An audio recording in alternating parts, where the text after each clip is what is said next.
This is a citation for the covenant of the Declaration of Independence of 1835. To express the power and authority of chiefs, I shall quote the analogy by one of our ancestors of Ngāti Maru of Turanga called Taharako. He whare tū ki te paenga, he kaina te ahi.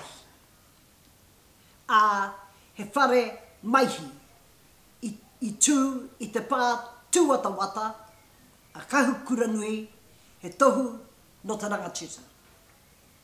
A house that stands alone is the food for fire, but an adorned house that stands in a stockaded pā of kahukura nui is the tohu of a rangatira, of a chief.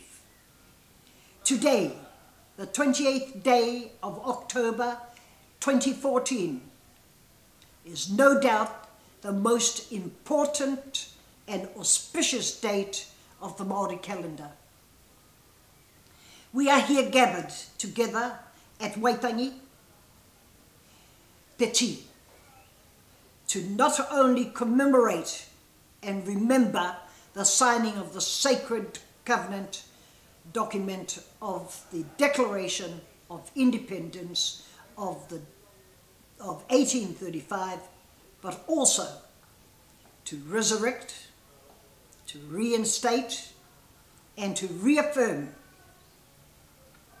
it to its former powerful, authoritative glory, status, meaning, intention, and validity.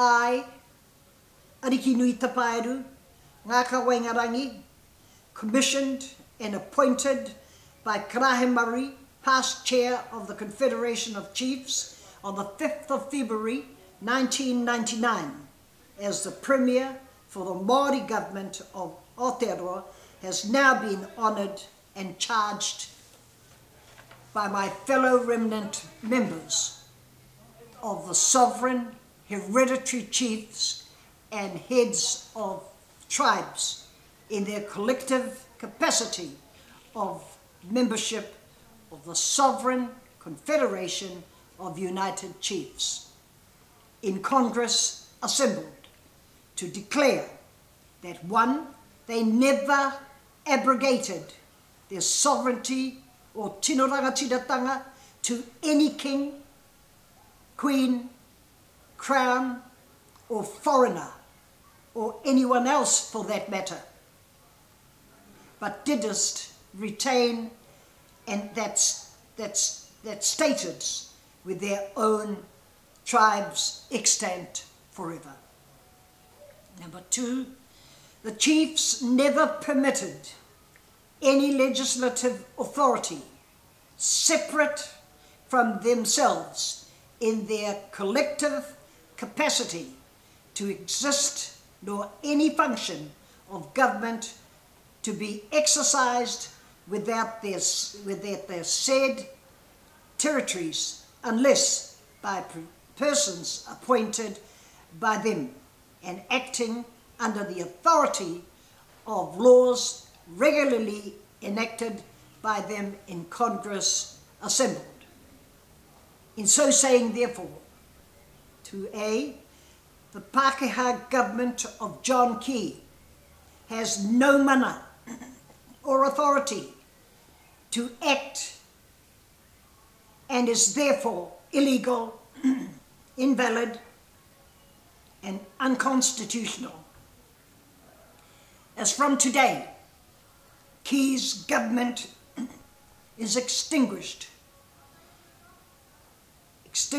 by the sovereign Māori proclamation of tikanga or customary Māori law by the Māori government of Aotearoa, which was commissioned and appointed by the sovereign Confederation of Chief through Ariki Nui, Glass Karahe Murray, at Waitangi on the 5th day of February 1999.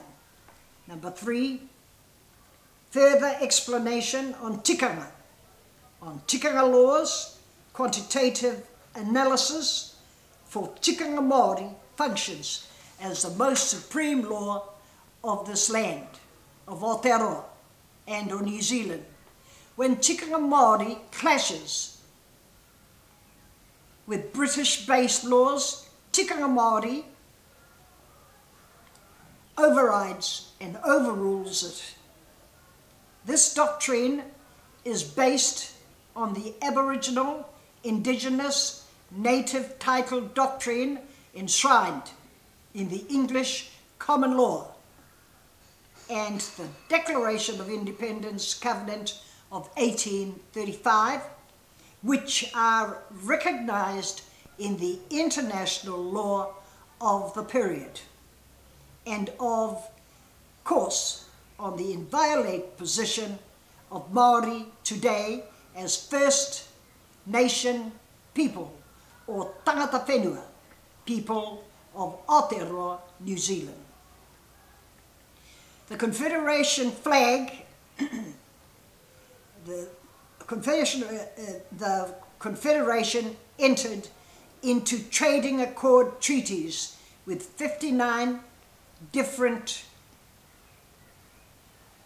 other countries, and the British King of the time, King William IV, acknowledged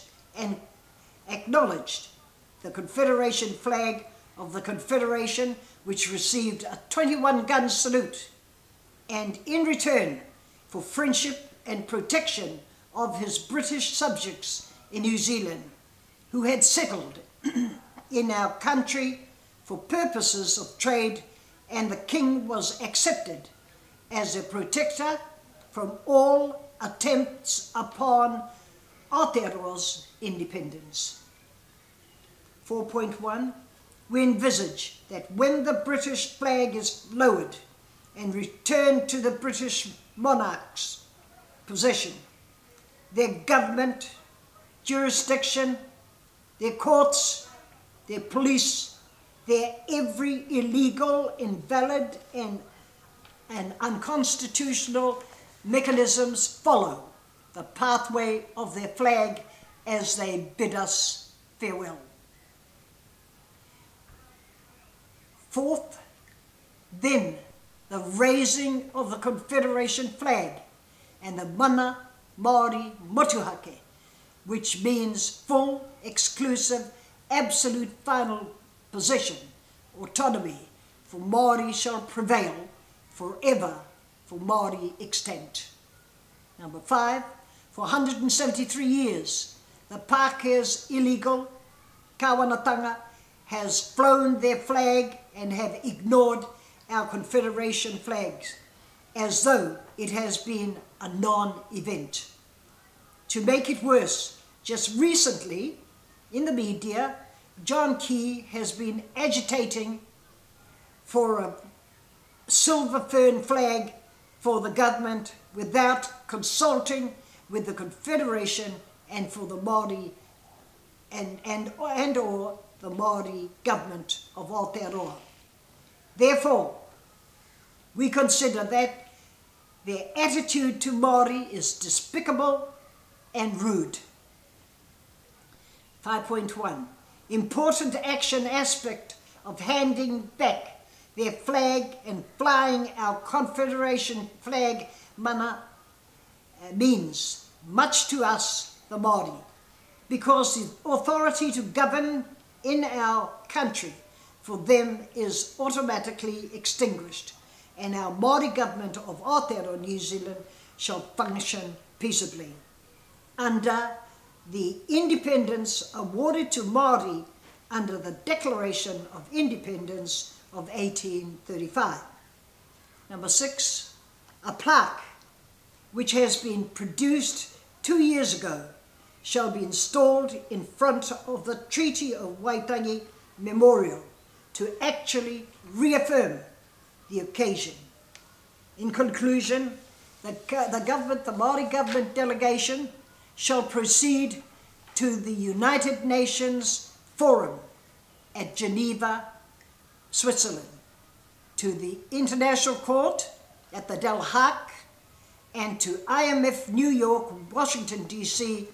to complete our necessary arrangements for our autonomy. 7.1. Our business with the United Nations is to report on breaches, oppression, tortures and murders of our innocent people,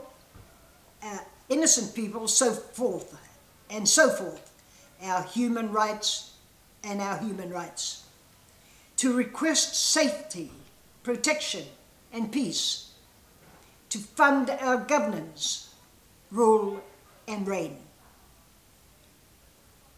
To speak on our relegation by the foreign government entity of being relegated to fifth world status in our own country.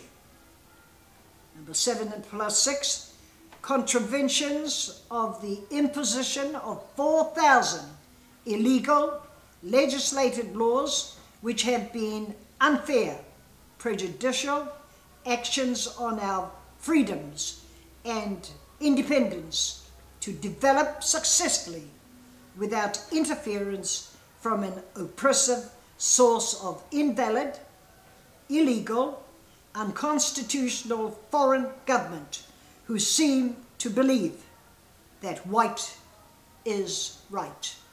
Nō reira, kia ora tātou.